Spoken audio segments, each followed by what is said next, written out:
Welcome back to the Clothesline IL Podcast. I'm with you as always, Orange Raisman, and with me, once again as always, the lovely Nafar Reddick. How are you doing, my dear? I feel like I'm in Dune. On the set of the third movie of Dune. Yeah, we're No, suffering the weather outside is like Dune or Mad Max. It's like foggy and I can't see anything, and so I have to keep my windows closed. Currently, Israel is Dune 3. suffering a sandstorm throughout the country. So yeah, Yep. so I'm thinking about creating a tribe and harvesting spice. Something they do in Dune, I guess. You could do Like, Mad Max. I played the game like 20 years ago, I think, like Dune 2, where I picked one of the tribes. I don't remember the names, and then you had to harvest spice, and then you had to attack your enemies and stuff like that. I haven't seen the He movie just wants to be the tribal chief. yet. Something like that. All right, so today we have a lot to talk about because we're going to cover TNA's No Surrender. Apologies for the episode itself that aired before. We haven't had a chance to see it, but we're going to address a couple of stuff that happened as we talk about TNA No Surrender. We're going to talk about this week's AEW's Dynamite episode. There's a lot to I talk have a lot to about. talk about there, yeah. Yeah. We're also going to talk about spoilers from Grand Slam Australia. Lots to talk about. And of course, Friday Night Smackdown, which once again was very, very interesting and you might say enjoyable. By the way, I owe you a Coke. For what? I lost the bet. I don't remember which bet. Sorry. When we get to that segment, We'll get to that. We'll get to that. Can Okay, we start with AEW first? I want to rant. All right. Before we start with AEW, first off, let's start with a little bit of news. Who really owns AEW?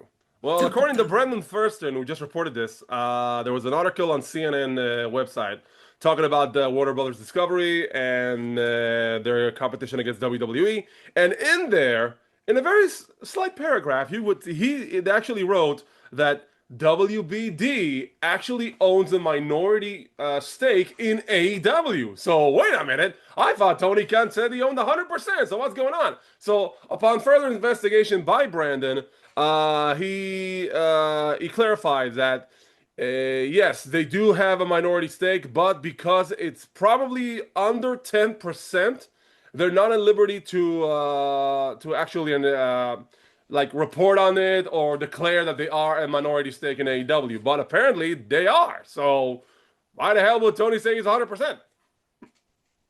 To cover it up? I have no idea. Are you embarrassed? I mean, you could have said that. I'm just saying. No, it's weird, but I don't know what's going on backstage. If you want to address the reports on why with Brody King and Ice and everything that went through, that somehow is related. So let's talk about the biggest controversy this week when it comes to the world of professional wrestling, especially one Dave Meltzer. Last week on Dynamite, not this week. Last week on Dynamite, Brody King was in a match with MJF. He beat him in like 2 minutes, and the entire crowd chanted "F Ice, F Ice." Apparently, they don't like Ice. I don't know why. Anyway, we come to this week's episode, and there's no Brody King in the episode itself. Only a video promo about his upcoming match against MJF at Grand Slam Australia. And Meltzer outright reports that Brody King wasn't on the episode because WBD said they don't want him on the episode because they didn't want the recurring F Ice chance to come back. He reported it as truth, as facts. And then, about a couple of hours later, Sean Ross Sapp from Fightful asked for clarification from Warner Brothers Discovery, and they clarified with an announcement to the press, a press release, stating the following. We had nothing to do with Brody King not appearing on AEW Dynamite. We had no say in the matter. We don't get involved. We don't do anything about this. We didn't even know about this until he actually told us.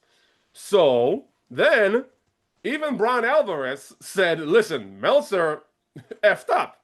He lied." Okay. So then, when asking Meltzer, "Why did you lie about it?" he said basically, "No, I never said it outright. I just speculated." And there is no speculation in this report. He outright says that is the reason Brody King wasn't on the show. So basically, Dave Meltzer lied to create some kind of a let's say a publicity stunt, you might say. So Publicity stunt? you might like if you want to create a fake reporting outlet, a fake reporting a report item, a fake news item, okay, and then people hit the click button and then start spreading the news around. So you might say it might be a publicity stunt for Dave Meltzer himself, right?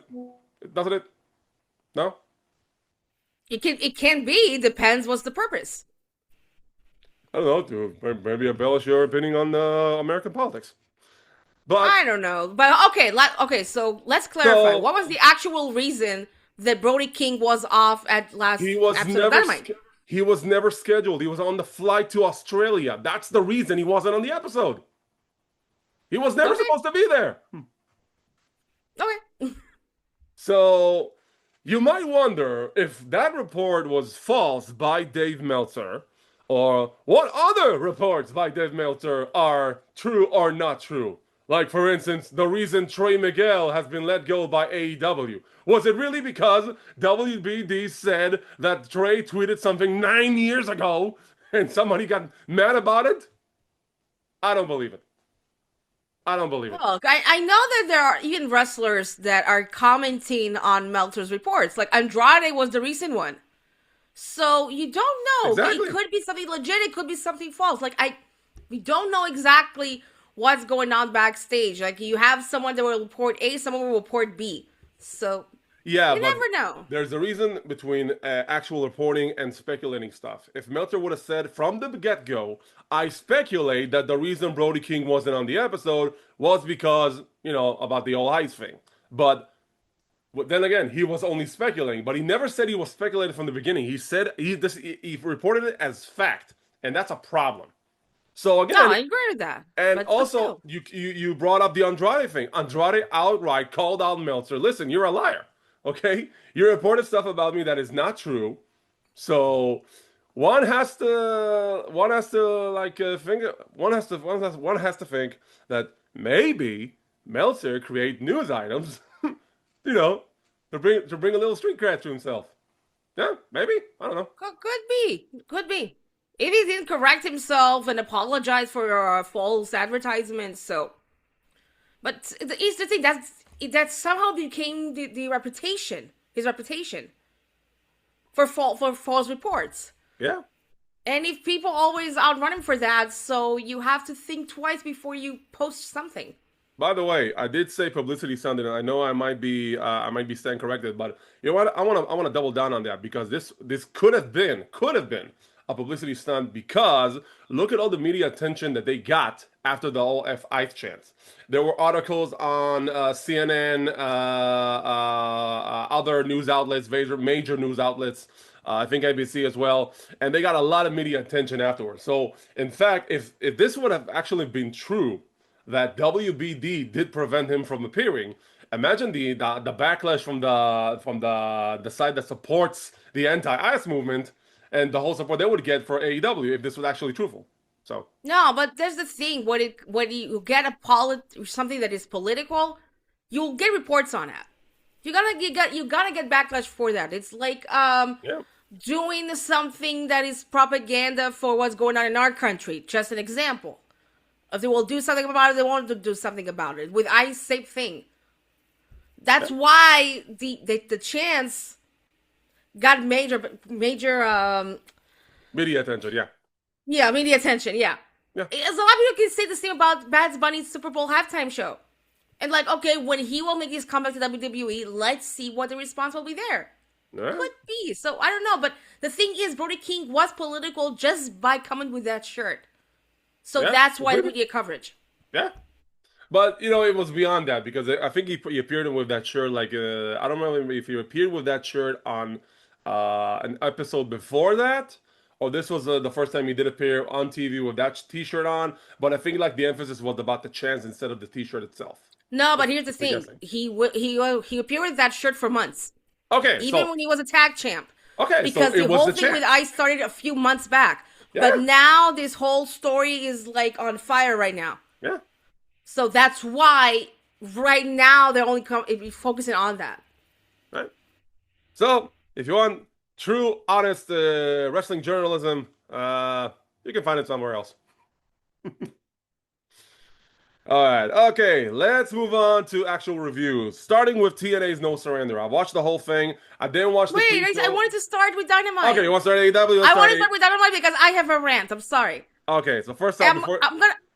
One thing before we start AEW, there's one thing I always I have like this little meme I usually do on the Hebrew podcast is because there's like I said, one of the things I love about wrestling is the consistency in storytelling, or like booking that actually makes sense. I really enjoy that kind of stuff. And when there's no consistency in storytelling, and I see illogical booking, I go up and I just curse this show like that, like F this show every single time. So I'm gonna censor myself. I'm not gonna curse that much because I need to edit this thing.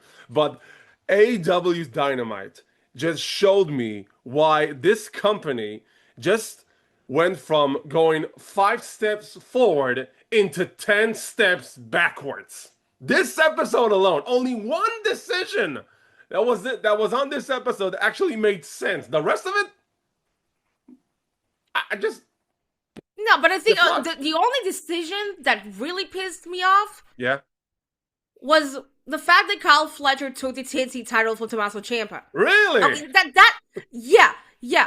Here's the thing. It was an amazing match. It was an incredible match. I really enjoyed it. But the outcome, here's a few reasons why I hated it. First of all, Tommaso Ciampa held the title for 11 days. 11 days.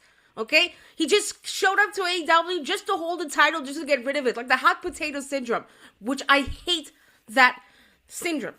When the title is changed like in a future period of time. Now, Kyle Fletcher, some will say that the only reason he won from Tommaso Ciampa is to enter Grand Slam Australia to Sydney, to his hometown as the TNC champion. Could be the actual reason, because of the fact that, okay, we got Kyle Fletcher versus Mark Briscoe again at Grand Slam Australia. And the third reason is, didn't you want Kyle Fletcher to be in the main event scene? To go straight up for the AEW World Championship? No, I will give you back to the mid-card to the TNT Championship. Like, as you said, 1 step forward, 2 steps back. With that specific thing. And with Tommaso Ciampa, like, what the hell? I was pissed off by the decision. I mean, I don't hate Kyle Fletcher. I think he's a tremendous athlete. He truly deserves the spotlight where he is right now. But I think he should have went through to the AEW World Championship and be on the main card instead of the mid-card. Because it gave Tommaso Ciampa a longer run. And honestly, I wouldn't mind to see a rematch between Tommaso Ciampa and Mark Briscoe, but they gave us a match that we've been there before. We've seen it before. We don't want that. And my bum is also for Kyle Fletcher and also for Tommaso Ciampa at that point. That really pissed me off from the entire whole episode.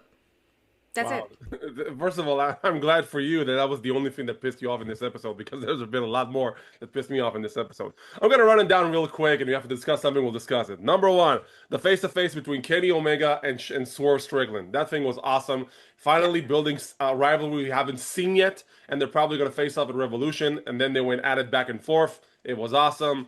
At least a good thing in this episode. I love that thing. We had the first match, another Don Callis family versus Death Rider's 6-man tag. We've seen like 1,000 of them in the past month. Claudio has a mask now? This is new.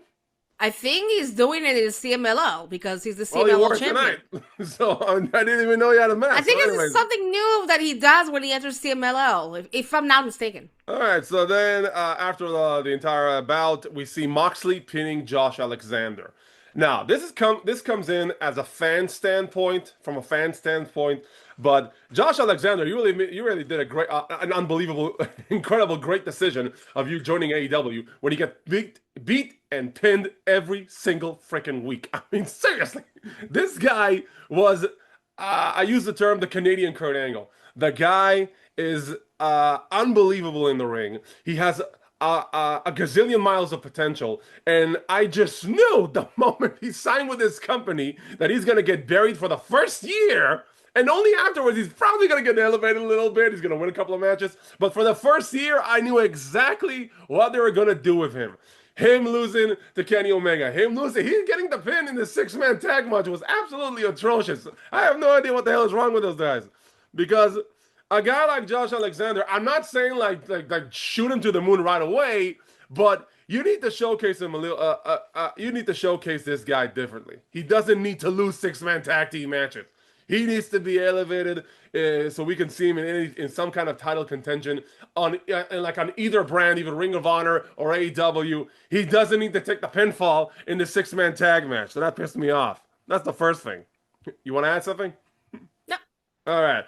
Then we get to the Kyle Fletcher versus Tommaso Ciampa. Number one, this match was phenomenal. I'll give him props. I'll give him my hat down. I'll give him a round sound of applause. But the bottom line is, Tommaso Ciampa is the first superstar to enter AEW and win a title in his debut match. He held the championship for 11 days, and the only reason that he lost the title to Kyle Fletcher is to have Kyle Fletcher versus Briscoe at number 7 in their amazing rivalry. That we don't need, we didn't ask for, nobody wanted it. Exactly Nobody wanted Ciampa to lose. No one, except for one guy, and that's Tony Khan. That's exactly what I said. And I completely agree with you. Ciampa should have lost the championship. And this comes from a reviewer standpoint. And the fan standpoint, it sucked. Nothing against Kyle Fletcher, but dude, the character itself, after everything he has done in this company, after the amazing run he has had as TNT champion, he doesn't need to be in that title picture anymore. He needs to move up. He deserves to be the AEW World Champion. Exactly. So one step forward, 2 step back. Then we have the announcement they're going to have a ladder match. We're going to talk about that later on. Then we got a tag match. Daniel Garcia and Clark Connors. Like I said, the War Dogs have some kind of an alliance with Death Riders. They're facing Orange Cassidy and Roderick Strong, who finally did the turn. Okay, that was the actual heel turn. It's officially the heel turn of Roderick Strong. If it's not a heel turn, what the hell is it? No, because I want to figure out who attacked Mark Briscoe at. I'm guessing it's Roderick Strong. Please announce that was Roderick Strong who attacked Mark Briscoe. Please. Yeah, but the if that's the heel turn, I'm happy. Yeah, but I preferred he will attack Mark Briscoe and announce that he attacked him in Blood and Guts. But the thing is, now that he turned his back on the conglomeration, is he joining the Death Riders? Because if you look at the mentality of the guy, he fits right in. He should be with the with his wife, obviously. Yeah, but the mentality of Roderick Strong, the whole intensity of the character and the guy itself, that character should be in the Death Riders. It actually makes sense. Even though I hate the Death Riders, I wish that group would be disbanded. But still, it actually makes sense for him to join them. So, yeah. Let's see how it goes. Is Kyle O'Reilly injured or something? Did I miss anything? He's still injured, yeah. He's still injured. Okay. We don't know when he will be cleared. There's no rules about him. And Clark Connors reminds me of Lexis King in the character. I don't know why. Then we got the Death Riders cutting Mina Shirakawa's hair. That was pretty sad.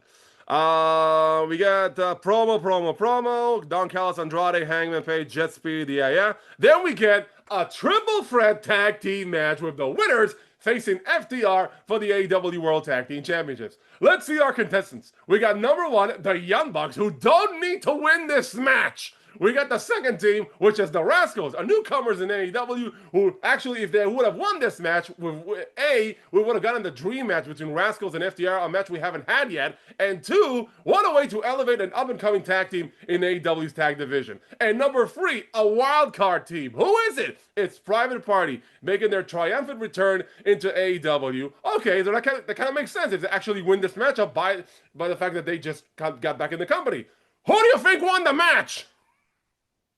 I knew that you would be pissed off by that decision. I knew we are getting FTR against Young Bucks for the 1000th time. Who asked for this? I'm serious. And I'm an FTR guy. I'm an FTR fan from the beginning. Ever since they were the mechanics in NXT, okay? But we don't need to see the Young Bucks versus FTR for the 1000th time in AEW when you could have had the Rascals versus FTR. You could have had Private Party because they just got back. I'm tired. Did you saw the parking lot match from Collision? A little bit. I saw a little glimpse. It was actually a good match. Yeah. And again, the Rascals should have been with Trey Miguel. That's a different topic. And the main event, probably the only good booking decision on this show, the real legit one, Tekla versus Chris Statlander. This match was outstanding. Yeah. Full of blood, full of gore, full of mayhem. And in the end, we have a new AEW Women's World Champion in Tekla. Congratulations. She truly deserves it. And you see, you brought someone new and you're the champion. What? No, but here is the logic behind this one. What the moment where Chris Statlander said that they will have a second match, I knew that Statlander was going to win that match. Of course, Julia Hart and Sky Blue interfered and everything. But I have to look at it also from a fan standpoint. It's nothing personal against Chris Statlander. It's never personal. No, I'm just saying, like, it's never personal when you talk about these kind of things. You don't need to take it personal. No, but the thing is, I'm looking from a fan standpoint. Tekla is way more interesting character-wise. And she really shows it, especially in the last several months. And, yeah, she really deserves to be on that stage.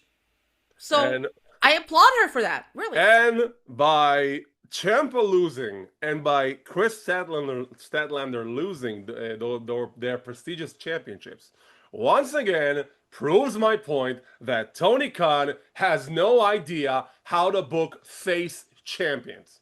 He has no idea. If it's heel champions, that's pretty easy to book because you put them in a great title reign, they beat other baby faces, and then they lose the title to an eventual babyface. But if it's a babyface, they'll have a very crappy run. They'll either have a short run or they either have a long run that means absolutely nothing. Once again, I think two other right examples. now the only champions that are face are Babes of Wrath. No, you got. I don't know if I could count John Moxley. No. You got Jet Set Rodeo. They're baby faces. They got the trio shit down. You know the titles that everybody cares about. What was the last time you defended it? Please. No, they actually won against the Ops. So you know. So this episode sucked. It sucked hard, but at least it ended with a crescendo of a very nice booking decision of making Tekla the champion. And again, nothing against Chris Statlander. I'm serious when I'm saying this, but the bottom line is they rode her with a very bad Tyler reign that made absolutely nothing. Okay, she had a couple of good matches. I'm not saying she didn't have good matches because she did, but overall, the whole reign just felt off to me at least. I'm just saying. Hopefully, she'll regain that championship in the near future, and then she'll have a better and a more successful title reign. But now they're having I forgot their name, something Birds. Windsor and Jamie Hayter right now are. I almost said something I'm going to regret, but what the hell? I'm going to call them the Angry Birds. Because no, Birds is like a British slang for the brawling birds. Yeah. So like I said, the Angry Birds. So yeah. All right, we're gonna give this episode a score. No. All right, let's move on. Because I complained on one thing and I said something good about the other thing. That's it. Okay. That's it. Okay, Grand Slam spoilers. Grand Slam Australia aired earlier in the day. We read the spoilers. We haven't seen it yet. It's gonna be broadcast maybe later in the night. We can't wait for it. So here's what happened. We had a match for the Continental Championship between Jon Moxley and Konosuke Takeshita. A 20-minute time limit draw. You know what? I actually agree with that decision because if Takeshita's not taking that championship, at least he is not losing. So I'm fine with that. I think there will be a second match. Probably. Yeah. And a third, and a fourth, and a fifth. Because it depends on Tony Khan. We're going to drag this thing forever. Or Okada back in the mix, maybe. Where's Okada anyway? Maybe he's on vacation. We get the women's tag team title match. Babes of Wrath retain against Mega Bad. Why? They don't need the champion. The only reason, I swear to God, the only reason they actually retain is because Harley's from Australia. That's the only reason. I know. There's the thing. I want Megan Bates to hold the title. And they're still dropping the ball with her. Why? Again and again and again. Why? And who's late? And wait, who's Lena Cross? Lena Cross is another independent wrestler that has been given the opportunity and then signed with AEW. She now joins the faction of Mega Bad. Apparently, I'm just guessing here. I have no idea. I just recently learned about the name. Someone said online that her nickname is the Problem, so now it's a Mega Problem. Add Marina Shafir, please. Add Marina Shafir to that faction. Let's call it a day. The Mega Bad Problems. Okay, so Jesus, Lena I can't Cross, wait. I'm actually excited to see what she brings to the table. I've heard some really good opinions about her. Wish her the best of luck. The number one contenders match. Hangman Page beats Andrade. Why? We are getting Hangman versus MGF for the 1,000th time also. Why? It, Who asked for this? no, I mean, no. you had It, gold in your hand, something new, something exciting. No, it's a draw. No, but you dropped the ball with Andrade again. yeah. You see, and the thing is, there's a lot of criticism with WWE about you're not taking risk about something new. Here, a good example. Nobody takes risks about doing something new. Just Yep. All right. in the shave your head match, Tony Storm and Orange Cassidy beat Wheeler Yuta and Marina Shafir, and because Yuta took the pinfall, Yuta gets his head shaved. I'm I actually knew that from the beginning. I'm actually that. curious to see how it turned out.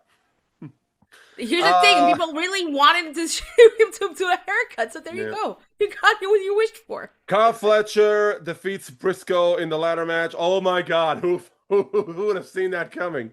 And retains the TNT Championship. And in the main event, MJF retains the title against Brody King. And afterwards, Hangman signs the contract. It's official. It's Hangman versus MJF at Revolution for the world title. Great. And Good in for the you. beginning of the match, also in Australia, they chanted F Ice. It's kind of funny for them chanting that fight, but yeah, fun. All right, so I can tell you right now. Okay, let's say Hangman versus MJF in Revolution. We've been there, we've done that. I will agree with what you just said earlier. Maybe I think right now, maybe Kenny Omega and Swerve are the only matches that I want to see. If you'll go to Revolution. I think they're the only two matches announced, so right now. I'm guessing. And still, maybe Omega and Swerve is the only one I want to see. I'm guessing we're getting Tekla versus Chris number 3. We're probably going to get a rematch between Mega Bad and the Babes of Wrath, and I'm guessing Mega Bad finally win the titles. And a big question about... I know, they announced Young Bucks and FTR for Revolution? Well, they said they're going to have a match. So I don't know if it's going to be in Revolution or is it going to be an upcoming episode of Dynamite. So it's still... Yeah. All right, so that was the Grand Slam Australia. Yeah, Grand Slam, Grand Slumber. All right. TNA No Surrender. Let's see what happened over there. Like I said, I watched the entire event except for the pre-show, so my apologies. So here's what I saw in the main show. We got Jody Fred winning the Knockouts Battle Royal, and she gets a title shot. There's a funny spot of her eliminating the members of I don't remember the name of the faction, but you know it's Victoria Crawford and the other one that works with Tessa Blanchard, and I forgot the third one. Yeah, my apologies. I forgot about the third one. So Tessa eliminates all 3, but not really because Jody Fred hangs on by holding her feet on the bottom rope. It's actually really funny. The announcer said that she reminds him of the Wicked Witch of the East with the shoes hanging in there. That was a really funny spot. So Jody Fred wins the Battle Royal, and she will get a title shot at the Knockouts Championship. First match of the night. But even before that, Jelly Roll! Jelly Roll's in the audience. All right. Good luck for TNA. Stacks versus Trey Miguel for the International Championship. This match was a very good match. It wasn't the slickest match. They had a couple of awkward moments. There was a spot there where Stacks was supposed to do like a suplex from the top rope, but then somehow both of them lost their balance. Luckily, nobody died. But in the end, Trey Miguel winning the International Championship. Well, let's just talk about this for a second, because the guy had a nightmare month in his career, in his life. He thought he was going to AEW, then somehow he lost his contract due to reasons, and luckily he was able to go back to TNA, and they not only just gave him the ball, they gave him a lot more than that, and I'm really, truly happy for the guy. He deserves it. And this is all AEW's loss. This guy brings it every time he steps into the ring. Congratulations, he deserved it. Yeah, I'll agree with you. Yeah, he truly deserves it. We see a promo by AJ Francis. He's gonna be doing a little bit of guest commentary. All right, good. The next match. Please explain to me why are we watching this? Langley and Ariana Grace. No. It's Mance Warner with Steph DeLander in his corner. Oh, with facing Mike something. Mike Jackson. The guy is 76 years old. Why are we watching this? Why? What was the purpose of that match? To begin with, what was the purpose? To show off Max Warner? We all know who that guy is. You want to show off? Please, I have no idea how we got to this. You want to show off Mance Warner by him beating up a 76-year-old guy? That's how you show him off? I'm not the creative in TNA. I'm just trying to think why they made that match.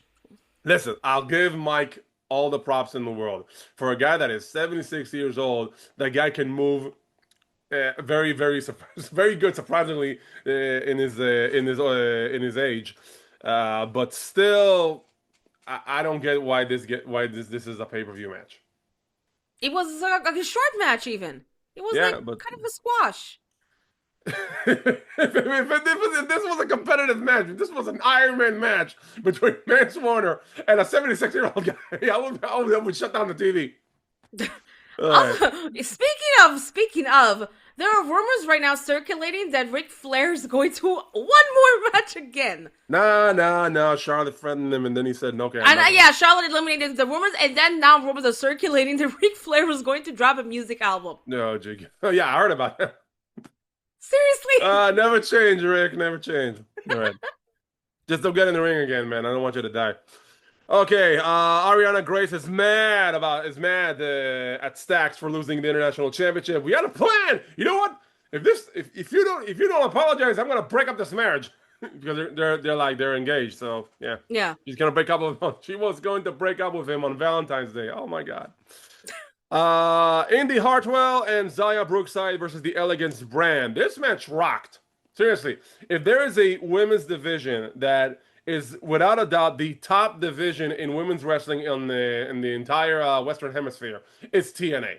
They always deliver. They always allow their talent to really showcase their skills in all the knockout matches. I will give them mad props, and this match was no different. In the end, the Elegance brands retained the Knockouts tag team titles, and afterwards, Hardcore Country Mickie James comes back to fight off Ash by Elegance and her brand. So we're probably getting a 6-woman tag at I don't know, what is the next? I think an Impact episode. I know they have Sacrifice mid-March. Oh yeah, so I don't think so. Maybe there or maybe the next episode. Or Rebellion or something like that. Yeah. So awesome. We got a match between BDE, a YouTube influencer, and a YouTube, a guy. Streamer YouTubers like Logan Paul, but TNA. Yeah, but he learned how to wrestle, and he had pretty good matches so far, and he has a match against Eric Young. And once again, the guy worked his ass off, made it to this point, got a contract from TNA. Good for him. Had a good showing, and Eric Young in the end wins. So yeah. You saw the last Dynamite Impact episode? No. Well, what happened? Where Eric Young confronted him, and then he just. I'm gonna give a Canadian destroyer to all the referees that were trying to involve. That was funny. He was trying to knock over a fan in the face. Losing it. Promo by Judy Fred when Tessa Blanchard confronts her, and they're gonna have a match on AMC Impact. Now we get to the Knockouts match. Li Yang Lee defending the Knockout Championship against Ariana Grace. First off, if you haven't followed Ariana Grace, you probably are not familiar with her previous work as a wrestler in NXT and, of course, in the Indies. Now, if you watch her career only in NXT, you wouldn't think this is a whole different woman. This is someone that actually showed the work. But here's the thing. I have seen matches with Ariana before she made it to NXT. And, of course, she had a lot more to showcase because this is what they wanted from the character. And then NXT, she wasn't given that opportunity because we've seen her only in some kind of comedic situations. This was a competitive match. This is probably the best match I've seen of Ariana Grace ever since I've started following her on NXT. So, mad props. But yeah, you could question the booking. Okay, because again, it's also related to the last episode of Impact when Santino gave her all of a sudden this match. She comes to him, like she hugs him like really tight, and then she sees the sock. The Cobra, and she just took it out of his pocket without even noticing. And that's how she won the title. Well, But yeah, I will agree with you. She really deserves it. I think was really underutilized in NXT. So TNA was really her stage to show for it. And that match was great specifically for her. So yeah, maybe a lot of people will disagree that she did it with the Cobra, but again, I think she deserves it. So I'll give her my fine words. I think she deserves it, but nonetheless, having Li Ying Li lose the championship after a very short reign, you might say, it's kind of a downer. A lot of people were mad in the audience when she lost the match. She was, of course, devastated. But again, it also once again plays to the story that NXT is taking championships from our wrestlers, from our roster. So we have to keep that going. We have to keep that going. But hopefully, Li Ying Li would regain the championship later on. Then this helps to establish Ariana as a threat and as a credible performer. Or it could be Jody Threat is the one who will take from Ariana Grace, and then maybe she will get the rematch. Could be. This will make more sense. But I think also regarding the NXT taking titles from TNA, I really want to see the opposite. That TNA superstars takes NXT gold. I think the only time that actually happened is when the Hardys defeated Darkseid for the NXT titles, tag titles. Yeah, to lose it like once again a second later. So yeah. Yeah, but you get like take for example, Moose had the opportunity to take the title from Ethan Page. Didn't happen. Like Moose had the opportunity to take the title from Obafemi. So as well. So try to think about more opportunities if you want to really give up the stage to TNA, making it the second largest brand in wrestling today. This is like would be a good move if TNA superstars will take NXT gold. I'm not counting Joe Hendry because he's not in TNA anymore. But it's just an example. Like, okay, I will give you a fine example, all right? Yeah. Now you have Steve Maclin and his feud with Mike Santana. Why not? He will make a feud with Joe Hendry. It will take the gold. That would be interesting. That would be interesting. Also, during the matchup, Danny Luna made her return finally, and she attacked the security guards, and that allowed the advantage for Ariana to attack Ling Yi and get the advantage during the match. Order 4 beats the Hardys and the Righteous. I'm not even going to talk about that match, but I'm only going to talk about one point, is that at the end of the match, Elijah comes out of a casket that looks like a guitar. It looks like a guitar case. That was actually really funny. And he attacks Ali. Wonderful. Conversation backstage between Santino and Daria. And Daria is, of course, upset with Santino that his daughter stole the championship. And she saw what he did with the sock and stuff. And he wants to get him fired. I don't like the Daria character. I mean, no offense to Daria itself, but do we really need another power struggle in TNA? Do we really need it? I mean, Santino did a good job. Like, Daria could come in. She could manage someone. I thought the pairing of her with Eliana Black could have worked really, really good. But she, once again, in a power position as the director of authorities, a co-host or something like that. And I don't think we really need. I'm sorry, but again, no, it's nothing personal against Daria, but the fact that she made a comeback as a general manager, it was completely all of a sudden. And Santino was a great GM for Impact.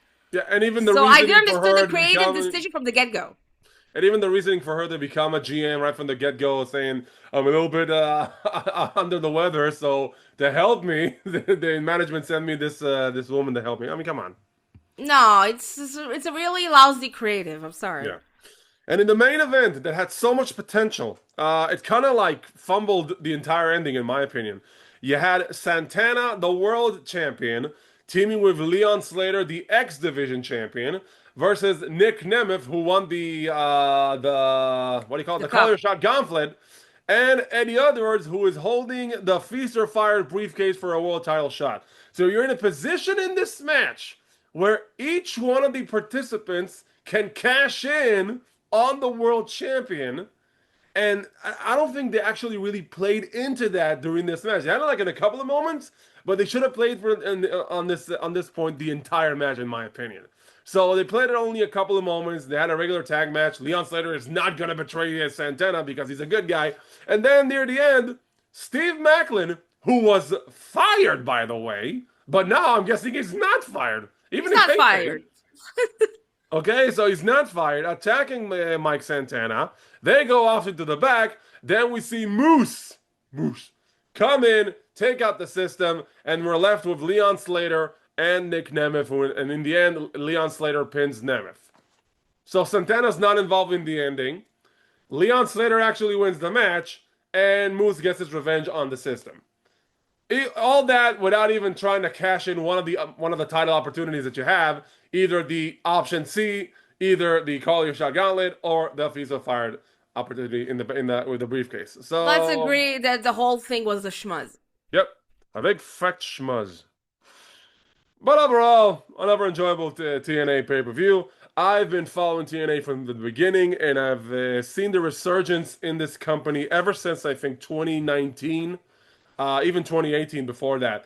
And if you've been sleeping on TNA, stop sleeping. It's time to wake up, because this company is on fire. Yep. Agree. All right, we're down to Smackdown. Lots to talk about. Let's see what's going on over there. We got a promo from Tiffany Stratton saying and proclaiming that she will win the Elimination Chamber and she will move on to WrestleMania to face whoever the champion who is available at that time. We got a confrontation from Jack Slash, Lash legend, and Nia Jax, saying they want to beat up Tiffany. Lash, of course, is upset that she didn't qualify, but Nia will qualify, and we'll see that match next week when Rio coming to ringside, and of course they have a tag title match scheduled for the night, so they're going to have it right now. Rio versus Jack Slash, and the match goes as a tag match should go, but in the end it's a whole blunder, and it's a no contest. Kind of a weird decision. I think maybe it's to give a second shot for the titles for Nia and Lash, and then they will win. Because if they will lose, it will be also too sudden for the two of them. Especially for Lash Legend. That she's currently in the high momentum. So I was okay with that. It was no contest. I'm actually kind of curious because there's no contest. First of all, saved both teams' faces as the fact that they didn't suffer a loss. And second, it does leave us curious about the outcome in their next bout. About, are we going to get new tag team champions, or we're not going to get new tag team champions? I think eventually Lash and Nia will take the gold. And also, as it pertains to next week, about their upcoming qualifying matches, we'll have to wait and see. Yep. All right, we got an interview from Cody Rhodes saying that he will make sure McIntyre doesn't make it to WrestleMania, but he will as he advances to the Elimination Chamber later on tonight. We got a conversation backstage between Carmelo Hayes, Apollo Crews, and Matt Cardona. Oh my God. Apollo Crews. I can't believe you're getting so much TV time, man. I haven't seen you in years. So, of course, they both congratulate Carmelo being a good United States champion. But they're saying, hey, we're both former United States champions. We'll have to get a shot. And Carmelo says, no problem, but not this week. This week, the challenge is closed. He's heading to the ring when the Miz stops him. And Miz, of course, they're having this banter back and forth. And Miz has his 3 principles. Master, inspire, and zone in. Remember those 3 words. It's actually 4. Yeah. There's gonna be an exam. Probably. But actually, that's a good niche. That's a good shtick by the Miz, inventing once again something that puts him over, and people are reminded of him. He's got the T-shirts is already probably is already said ready on www.shop.com. Remember, master, inspire, zone in. Remember that. And he's gonna put a. I will write that down. Yeah. He's going to write it down. All right. We're getting a cool promo by Zelina and Aleister Black, as Aleister, of course, teasing something with Randy Orton. I wonder if a rivalry is coming up. But Zelina, of course, addresses her opponents for later on tonight as she has their qualifying match for the Elimination Chamber. We got a promo from Carmelo Hayes, and he says, I'm glad that I'm the champion, the United States champion, but you know what? Screw that. I want the bigger title. Screw the United States Championship. I want the bigger championship. So I'm putting it out there. I'm proclaiming that I am going to be in a qualifying match for the Elimination Chamber. And I'm like, okay. So he's basically a champion, so he doesn't need to be in the qualifying match. So basically, I know people will say that.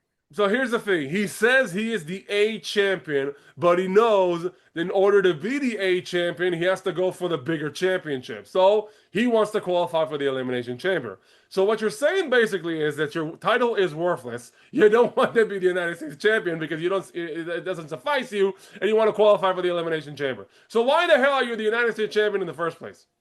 I knew that you would say that. I knew. Because that's the logic that I'm getting from this. But once we will get the qualifiers match, you can calm down because it won't happen. I'll beg to differ because I have a pretty good idea that maybe we will get there. We will get there. But seriously, if you are a United States or Intercontinental champion, what is your reasoning behind going after the WWE Championship before you lose your current championship? I'm just curious. No, I understand your logic. I do understand your logic, but again, right now he's a mid-carder and he's a top mid-carder, if you want to ask me. But I think they will give him just for the spot. But it doesn't say that he will eventually be in the chamber. It's not like, we pissed off about Jey Uso and Rhea Ripley, but with Carmelo, I think we will get to the qualifiers and I will explain to you exactly why. But I think it's mainly for the spot and for the TV time. Specifically, yeah, but it also happened before, so it still bugs me. But anyway. Okay, so he says he wants to settle the score with Ilya Dragunov because he owes him. So Dragunov comes in the ring. We're supposed to have a match, but I'm not sure if it's for the title or if it's just a match to even the score between them. So I don't know what's going on. He said the open challenge, so it was supposed to be. So it was supposed to be for the United States champion. Okay, so it was supposed to be for the U.S. title when the MFTs show up with Solo Sikoa. That guy is awesome. Solo shows up. Love him. And he goes on a banter. Why the hell is Ilya getting another title shot? Go put a back on the line. Because I'm supposed to get a title shot. Carmelo says, "Well, you know what? You know what, Ilya? I came here. I'm talking about 2 titles. How about you put the tag titles on the line?" And Solo goes, awesome. I mean, seriously, ever since I love it when he does it. When he puts a little comic stick during this promo. Ever since Solo has been given the opportunity to showcase his personality even more, it just brings the character to life, and I'm really enjoying it. Also, I prefer this Solo that he's more like himself, rather than what we got in the Bloodline that he haven't spoke at all. I prefer that. By the way, Solo didn't even mention the fact that he already beat Carmelo in NXT. I find that curious. Not for a title, but yeah, for a title. He took the North American Championship. It was in before Crown Jewel 2023, and then he made his jump to the main roster, and he had to give up the championship. Are you sure? I think he lost, but I'll check it out. You should check it out, but it's true. So anyways, of course, they decline. They jump into the ring to attack Carmelo and Ilya when Apollo Crews, Matt Cardona, and Shinsuke Nakamura jump into the ring. Nick Aldis shows up. It channels his inner Teddy Long. It's a 10-man tag team, player. And we got a 10-man tag between the MFTs. This is long. Carmelo Hayes, Ilya Dragunov, Apollo Crews, Matt Cardona, and Shinsuke Nakamura. It was a great match. It was a great match. I love the fact that they had finally had that thought. Wait a minute, we got a lot of talent back there. Let's put him on TV. So they get the opportunity to be on TV. It's a random mid card, but it kind of all connects. Like I think with Nakamura and Ilya and Carmelo Hayes, like with the United States title. Remind you also Tama Tonga in the mix. Wait. Do you realize that this is Apollo Crews' first match on SmackDown in 7 years? He hasn't been in 7 years on the show. Applying Apollo Crews, ladies and gentlemen. Of course, I'm exaggerating, but still, it's funny to finally see it. But if it's the first time since who knows when. Exactly. The last time he was on the show, I think it was in a match against Giovanni Vinci, whenever that was. That was 2 years ago. 2 years ago, something like that. He had like a mini tag team with Baron Corbin or something like that, which was actually weird, but never mind. Anyway, but he gave a good match as well. Yeah. So this was a good match, and in the end, after all the schmuzz is going on, Tama Tonga pins Carmelo Hayes. We finally connect the dots. So, that's logic. Yeah. So Tama Tonga is probably headed towards a U.S. title match. After the match, lights went out, and we see the White Six staring down the MFTs, Solo holding the lamp. We're getting something, folks. Maybe at WrestleMania. Who knows? I think they're not going to be added to WrestleMania. I think it will be if they want to continue to do that with the WrestleMania season, I think it will be the SmackDown after WrestleMania. I actually think we might get some kind of a 10-man brawl at WrestleMania. And the only question is it going to be with Nikki Cross, or they're going to add someone in place of Nikki Cross that will be 5 versus 5? So yeah, but the question is or maybe wait. Maybe they'll get Tamina, and then we'll have 6 versus 6. Oh, well, you know what? You just reminded me. Jazz, if you remember the wrestler Jazz. Yeah, she just announced she's a trainer in the Performance Center. Yeah, good for her. Awesome. Yeah. That is awesome. But I don't think they will bring Tamina for that one. I don't know if she retired, but I don't really think she's... I know she is still internally listed in WWE. I don't know exactly what she does, but I know she is still listed with the company. So if she is... Are you sure? I think she was fired last year. No, actually, I read about that, and apparently she wasn't fired. She's still with the company somehow. All right. But here's the thing: if you want to add an equalizer to Nikki Cross, you can add someone from the young talent that you have. For example, from LFG. They have a couple of options. Now, option number one, they could call on Braun Strowman because he is in fact part of the Wyatt family. No, equalizer to Nikki Cross. For Nikki Cross, they could. Yeah, they could. But here's another opportunity for even 2 slots when it comes to fighting against the MFTs if they had a female addition to their faction, and the fact that they could bring up 2 newcomers into the Wyatt 6 and then give them the spotlight, and then that's how we establish stars. So yeah. All right, so the MFTs win the match. Afterwards, we get a conversation backstage between Alexa and Charlotte. And Charlotte wants to apologize. Listen, I'm really sorry about what happened in the Rumble. And Alexa goes, well, it's the Rumble. It's like everyone for herself. You didn't eliminate me. Nia did it. Yeah, but it's also Galentine. It's Galentine's Day. And I wanted to give you presents because I apologize. Here's some black roses. And here's a picture of me, signed by me to you. I laughed about that. It's something similar, if Saul would done that to Zarya, for example. Wow! Zarya would have snapped. Zarya would have snapped if she actually did that. So, of course, Alexa is a little bit hesitant into apologizing, but you know what? Fine. And Charlotte says, I got one more present. I'm going to be in your corner for your qualifying match. Yay! And Alexa goes, fine. Let's go. Bring the picture. Why did you want to bring the picture? I don't know. That was funny. From there, we got a very funny conversation backstage between Nick Aldis, Damian Priest, and R-Truth when Kit Wilson enters the room and starts reading poems. The poet, Kit Wilson. The poet. And then he starts reading his poems, and you see Damian Priest just breaking kayfabe. He's laughing at himself. R-Truth also broke kayfabe a bit. I think all of them did. R-Truth broke them entirely. A very funny skit, and I'm just happy Kit Wilson is getting TV time.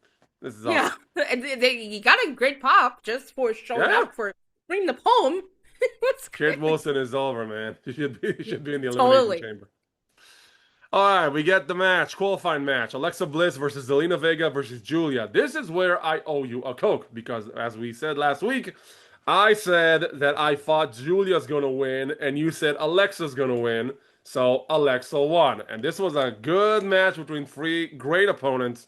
And you saw, finally, we see a lot more chemistry between all 3, and they get a lot more time during the match. And we see that now I want to see these matches individually. I want to see another match between Zelina and Alexa. I want to see another match between Zelina and Julia. I want to see Julia defending in a triple threat. I want more of this because all 3 women delivered.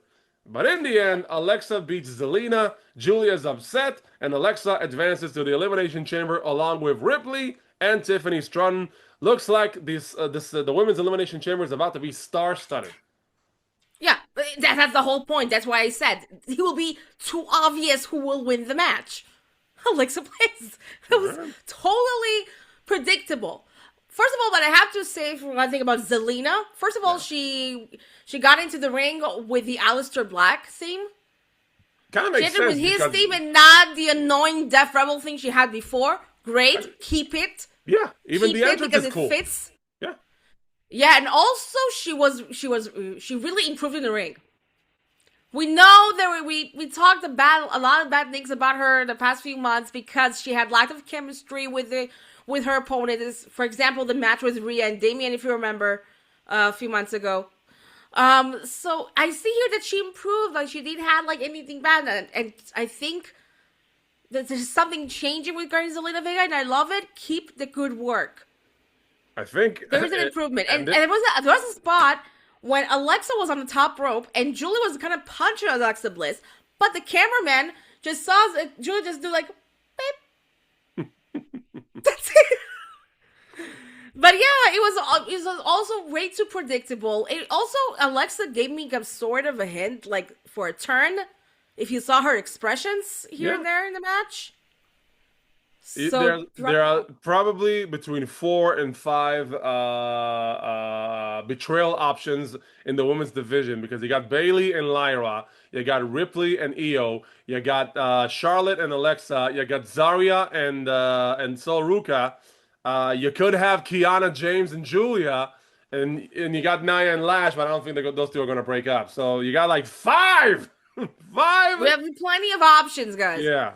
No, but with Alexa specifically on that match, it was like her expressions on her face, especially with Charlotte, and then in the match itself, it's like, make the turn, and that's it. And that's what I said, that I think that if this turns into a rivalry between Charlotte and Alexa, even though I don't want them to break up, if they are going to break up, Charlotte should stay the face. Obviously. The other way around. So Alexa is great as a heel. Keep her as a heel. No, the fact is that Charlotte as a heel just... No, not Charlotte. I'm saying Alexa as a heel is great. And also will elevate Charlotte even more as a face. Yeah, but here's the reasoning why I want Charlotte to be the face in this situation. Because it took them a long time to finally make the crowd accept Charlotte as a babyface. Yeah. So if they do a turn on her now, when she's actually a legit babyface, an authentic babyface, and not like the one they tried to shove down our throats before WrestleMania last year, I think it'll be a waste opportunity. So no, I don't see right now any reason to turn Charlotte heel, especially in that specific storyline. So I think it'll be more obvious and more fitting for Alexa Bliss to do the turn. And again, Alexa, she will be excellent as a heel. And if she will bring back like the character that she had, like with Bray Wyatt, something similar. In the beginning or during the Wyatt era? During the Wyatt era? All right. That could be something tremendous, especially if you remember their feud at 2020, the COVID era. Yeah. So it can do something way similar to that, and that can be awesome. Right. For both of them. It will elevate Charlotte Flair, and it will elevate Alexa both at the same time. I know you don't want them to split, but it has to happen. The black flowers, by the way, it's kind of a minor hint. Could be, but the flowers came from Charlotte, so. But it's the black flowers. Minor hint. Because Alexa's all black. Because Alexa likes black flowers for some reason. From there, we get a conversation backstage between Tiffany and Jordan Grace, where Tiffany wishes her good luck, and maybe they'll face each other at WrestleMania.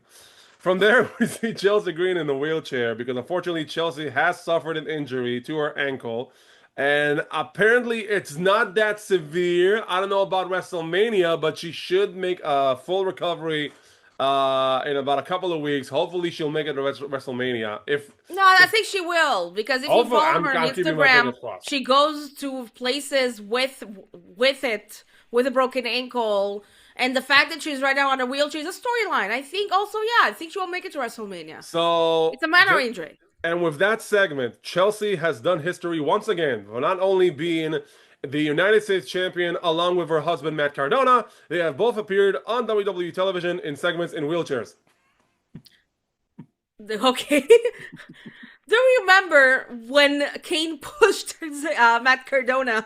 Yeah, who the hell is going to push Chelsea? Who's going to push Chelsea Green? Oh, man. I hope that doesn't happen. To something. Actually, if someone could do that, it would probably be Jade. Jade would probably push her off a cliff or something with the wheelchair. Either Jade or Alba will do the turn, even though unlikely. I don't think Alba's going to do it. No, it's unlikely that Alba will do the turn. But Jade maybe. I'll call a long shot. I actually think we're gonna be adding someone into the green regime pretty soon. Until Ethan Page. maybe, but I'm thinking about maybe another female from the women's roster to replace the currently inactive Piper Niven. Which, by the way, I want to wish another full recovery to Piper Niven. Hope she gets Yeah, back she soon. just tweeted like last week about her situation, and she is thankful for her concerns and everything, and Yeah, fingers crossed. She didn't share in much details. She yeah, just well wanted to go back soon. to the ring and just hopes there'll be some improvement. That's all she tweeted about. But if you wanted someone to replace currently Piper Niven, who will it be? Wow, that's a good question. From the talent we see from Raw, maybe someone from NXT. It's about From time. NXT. I'm You know looking what? straight up NXT. JC Jane. I think JC Jane could be a good match with this faction. No. Really? No. JC is very good on her own. And Then if I'm Zarya. looking, no, if I'm looking because the whole Chelsea regime is like a comedy regime. But you need a muscle. Piper was the muscle of the group. So you need a muscle. Zarya's the muscle. Wait, I want to think about someone else that could be a muscle. If not Zarya, I think one of the new signees. If you're following the indie scene, you have Ray Leverkusen who just signed with WWE. Nikki Blackheart. Nikki Blackheart is on a tryout. I think she hasn't signed yet, but could No, be she has a that tryout. she She announced she's going to have a tryout, but yeah. She announced it. So Nikki Blackheart will definitely fit. Yeah. Rain Leverkusen also, even though her gimmick is way cool, is pretty awesome. It's like an 80s rocker chick. What about Kelly Armstrong?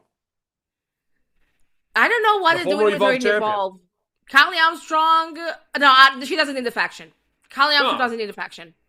Nikita Lyons, maybe. I don't know, Maybe. Carmen Petrovich? Option. Actually, people been speculating and been wanting Carmen to join Natty. I mean, this actually makes sense. Yeah, because they had a storyline with Lola and Shayna Baszler at the time.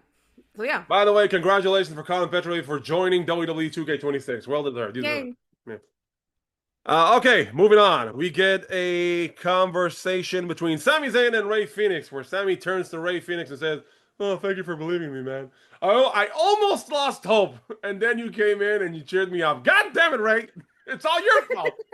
So now Rey Fenix has to face Trick Williams, and Sami says, "Win this one for me." Sure you will. So we got to the ring. We see a promo of Trick Williams, and Trick is on fire. Wow. The crowd is ecstatic about this guy. That was the loudest pop Trick ever received, I think, since he won the title from Ilya at NXT. Yeah, exactly. And only Booker T was missing.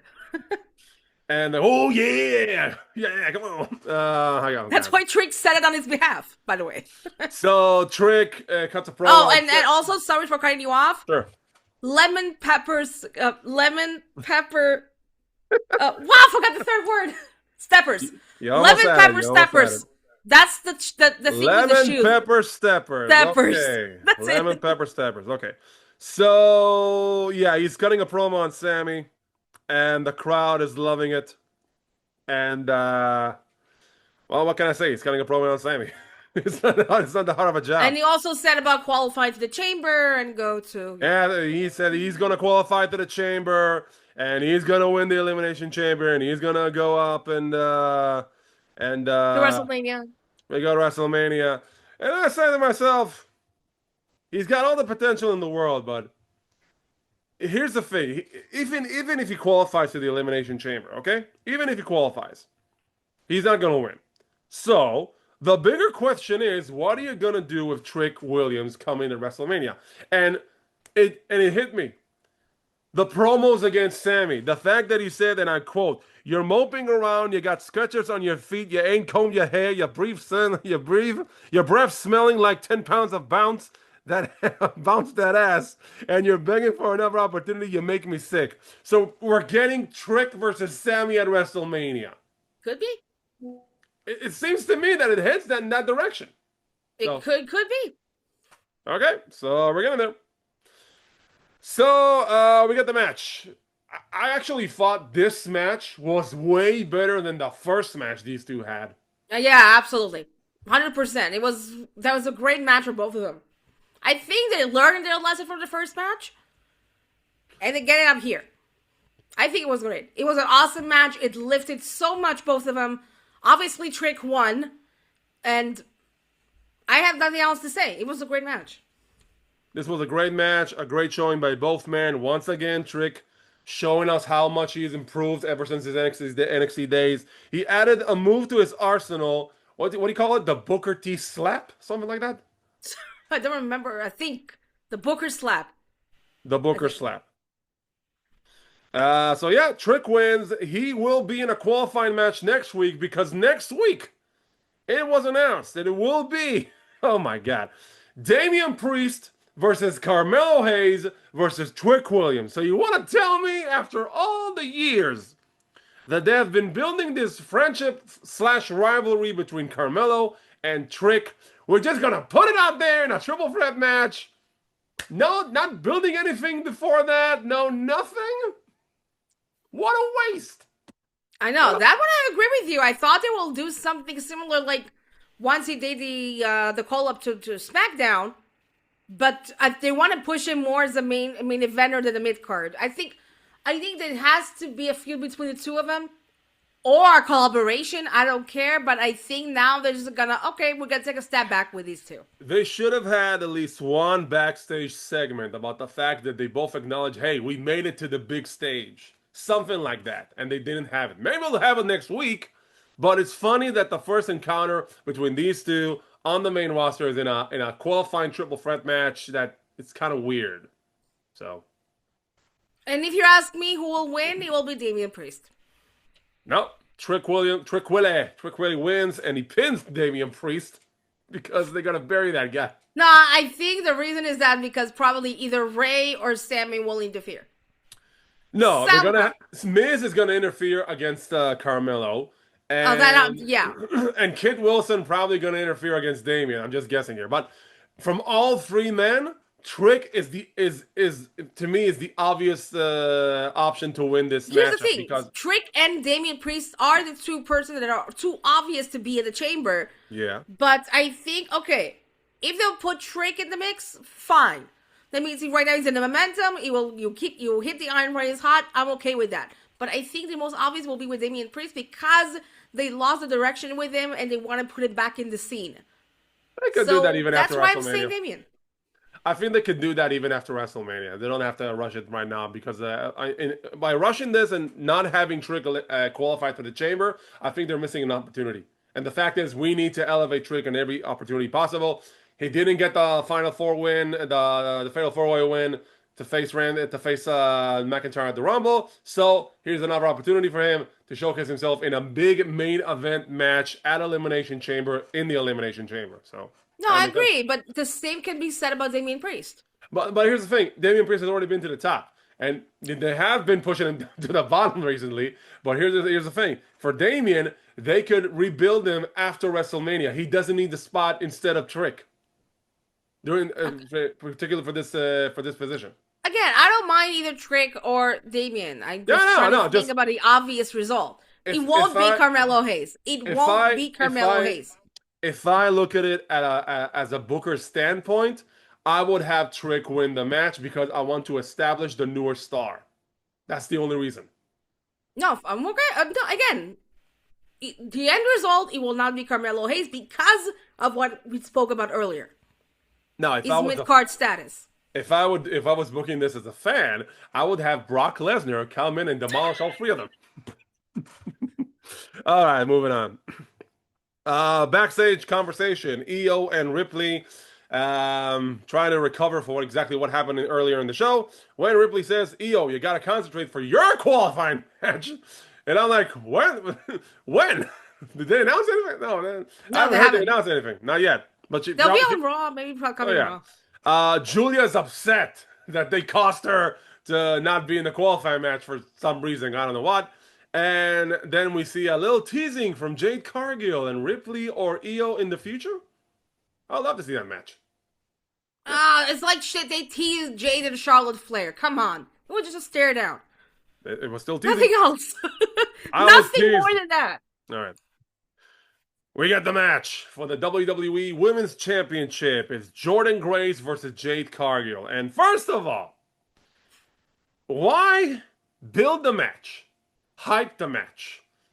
Acknowledge the match, okay? Highlight this encounter between these two incredible athletes, only to have it completely distracted by the fact that Liv Morgan and Dominic Mysterio having a date on Valentine's Day or near ringside. What was the point? That was weird. I will agree with you. That was weird. I was like, okay, yeah, Liv Morgan hasn't chose her opponent yet for WrestleMania, but we all know who it will be. But it was like, you finally gave Jordynne Grace, she's from Texas, by the way. She got a huge pop because she's from Austin, Texas, even though the show was in Dallas.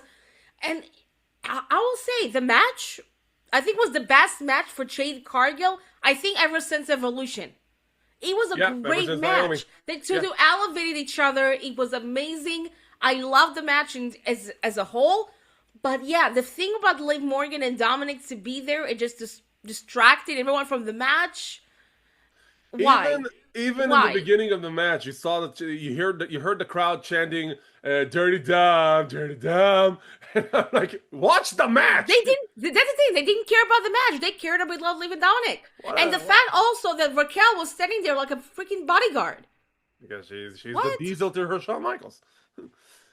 I can't wait for the. I don't understand how come they didn't do a Halloween cosplay for Diesel and Shawn Michaels, Liv Morgan and Raquel. Anyway, Raquel did something similar to Diesel. Right.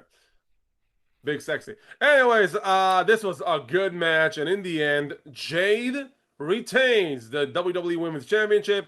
Goes to the outside. Friends Liv. If you choose me, I will beat your. Also, another funny thing that happened that Dominic had a bottle of Dom. And he had a picture of himself on the bottom. You know what was the first thing that came to mind? What? You remember Chris Jericho with a little bit of the bubbly? Something like that, a little bit of the bubbly. They can actually sell that. Bottle of Dom. That would be awesome. Listen, this is a $1 million idea, WWE. You better give me on that. Dom bubbly. That. Bubbly Dom. Oh my God, bubbly Dom. No, just a bottle of Dom. Either both names, it will be fine. Like each one is different flavor. If they don't market this, they are missing a lot of money on the table. So, yeah. From there, we get a conversation backstage with the depressed Johnny Gargano, and Candice is trying to cheer her up. Come on, Johnny. Come on, you gotta get out of this. And Johnny goes, "Why? I have no mask. I have no partner. I have no title. I have nothing. I have nothing." And Candice goes, "Yeah, you have me. I'm your wife and you have a child. I have nothing. You don't understand? I have nothing." And Candice goes, "Fine, I'll fix this." How the hell is she going to fix this? I have no idea, but I think they're loving the depressed characters now. Johnny, Sammy. Now, here's the thing. Because Johnny acknowledged Ciampa in promo. So that kind of makes me wonder, when exactly is his contract expiring? Because now the internet's starting to buzz in on those speculations that Johnny's joining Tommaso Ciampa in AEW. Yeah. I have no idea. Yeah. I don't know when even their contract expires. And I know Candice, according to reports and speculation, that she's active in production backstage. So I really have no idea. And I wanted to take back to Jordan and Jay's match earlier. Because all of those speculated that Bianca Belair will make a return. Yeah, I fell for that as well. No Bianca Belair. Told you. All right, so afterwards, we see Motor City Machine Guns and Fraxium talking between themselves when the MFTs come in, berate them. You get nothing, you are nothing, yada yada. And then we see a painting by Dexter Loomis, and he paints Solo's face as the Lantern of Wyatt. Now, if they can actually bring that image to life, that would be amazing, because we need those kind of elements back. And Dexter Loomis, for those who followed him, he's an amazing artist. He actually does amazing work, and he needs to be used more.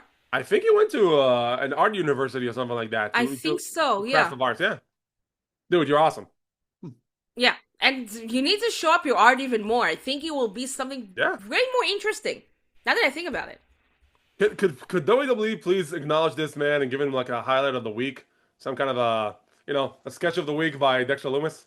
I think you should do that. Option. Yep. Or Singles Gold. Just All throwing it out. right. We see another conversation in the office where Nick Aldis trying to convince Oba Femi to sign on to Smackdown when Kid Aldis again shows up. Aldis is furious and takes the poem book and reads another poem about Oba Femi. And then Oba Femi wants to kill Kid Wilson, so they're going to have a rematch next week. Does this mean that Oba is officially on SmackDown? Not yet. I didn't get it. Did he sign the contract or he didn't? He just showed him the contract, but he didn't sign it, so it's still open season. It's still open season. What are they waiting for? Here's, you still got a shot. I will be the same on Monday, and if it was like, okay, we don't want a rematch against the War Raiders, give us someone else just to think about it. For Orange's sakes, Brock Lesnar. That would be amazing. And that will be a squash too. I don't think it's going to show up because Brock was announced for the Raw, not next week, the following one. So if this match is 23rd, next week, yeah. So if this match is happening next week, then Brock wouldn't be announced on SmackDown. It would be a surprise. So who knows? Right. Adam Pearce just saying, make it happen for Orange's sakes. It is official. All right. We get qualifying matches next week. We got Nia Jax versus Kiana James versus Charlotte. I'm guessing Charlotte or Nia. Same. What do you got? No, Charlotte. I'll go with Nia. We gotta keep our little bets going. Damian Priest, Trick Williams, and Carmelo Hayes. I'm picking Trick. I said Damian. Okay. Then we got an interview with Drew McIntyre as he is waiting to see the main event, who will qualify to the Elimination Chamber. When Sami Zayn is about to go out there, and McIntyre says, "You know what, Sami, I'm actually rooting for you. I want you to win. I think you deserve this. I think you deserve to be going to WrestleMania." And Sami goes like, "What the hell is that? What the hell do you want from me?" So Sami heads to the ring, and this is our main event. Sami Zayn versus Jacob Fatu versus Cody Rhodes. The winner advances to the Elimination Chamber. Another tremendous back and forth between all three competitors. Sami doesn't get a lot of love from the audience in Texas. Yeah. Wonder why. Anyway, towards the end, we see Jacob doing his wonderful moonsault on top of Sami when out of nowhere, Claymore! McIntyre takes out Jacob Fatu. He then attacks Cody. Then he allows, after he hits a Claymore on Cody, puts Sami on top of Cody, and everybody in their right mind says, "This is it. Sami's going to qualify." Cody kicks out. The crowd loses its mind. It goes bananas. Drew runs back to the ring, tries to hit Cody. Sami hits him with a luva kick. Why? He tried to help you idiot. And no, it was by accident, I think. It was by accident.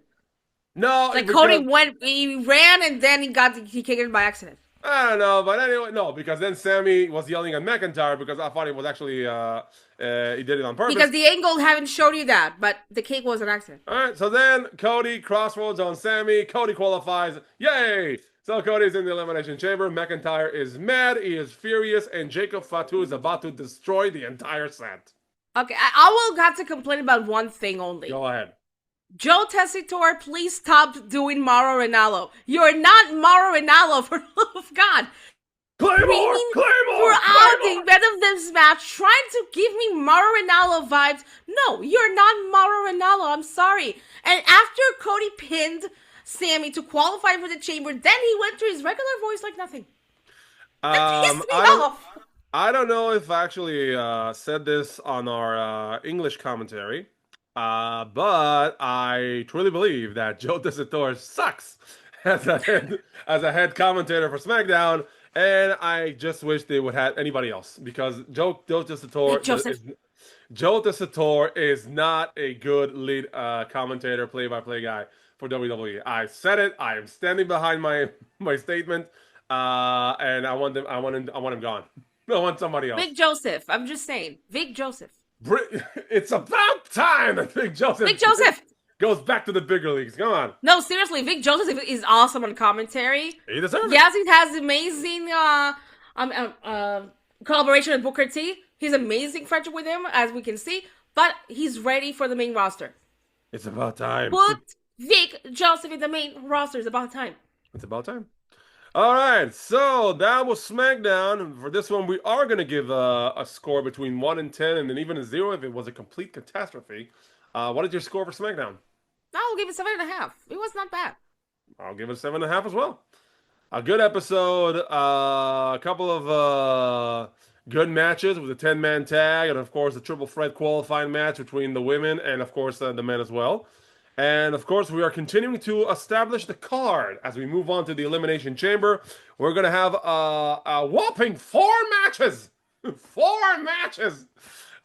Which are Becky Lynch versus AJ Lee for the Intercontinental Championship, CM Punk versus Finn Balor for the World Heavyweight Championship, because the hometown people need to be in Chicago. And then, of course, both Elimination Chambers, the women's and the men's, respectively. Are we going to get another match? No. I have no freaking idea. No, I don't think so, because the chamber match will be like the same length as a Royal Rumble, so no. Are we going to get another segment of the decision by The Rock? No, we're not going to get that one? Oh, come on. Who wants to sell him soul to us again? From Cody? We've been there. Stop. All right, so before we go, one more piece of news that we didn't have a chance to talk about, but it is important. In regards to WrestleMania, WWE has announced a 25% discount on the remaining seats for WrestleMania. Now everybody is cursing them off because 25% off. Are you kidding me? Yeah, and for the top seats where you can't see anything, that's the remaining seats. Seriously? No, there's a lot more than that. I think they only sold like between 30 to 35,000 per night. So that's a lot of seats opening still available. Actually, but again, it's still too expensive. Like 25%. If you said 50%, fine. 25? Listen, they actually shot themselves in the leg numerous times when it came to this year's WrestleMania. Because, first of all, running the same venue year after year, you already lost a couple of customers because the whole point of WrestleMania is going from city to city. It's a very cultural Yeah, but they event. said they want to turn the Allegiant Stadium to a regular WrestleMania host. Yeah, that was a mistake because people already booked New Orleans in advance and then they had to cancel it. That's number one. Number two, the increased price tickets.